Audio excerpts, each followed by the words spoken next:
Sure this is allowed on Amazon, but we're gonna try it out. I'm gonna compare, these are the Nitro floors to the Vevor Garage Tile floors. Now, right off the bat, you'll see that these ones are a little bit more matte, okay? They don't have as much shine as the Nitro floors. Now, if you want the shine, you're looking for that shine, obviously, you're gonna like this. I'm in a unique situation.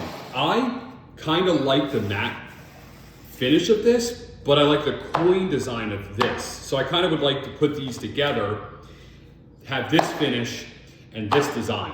I'm not ecstatic about this diamond plate thing. I don't know, I don't know why they do it, but it'd probably be really good for gripping.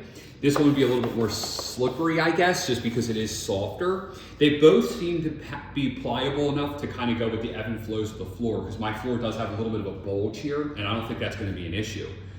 The other thing I was worried about was the sound of walking over them. I don't think there's any difference. They're probably both. Now I will say right off the bat, the Vevor is definitely higher. There's definitely a lip here.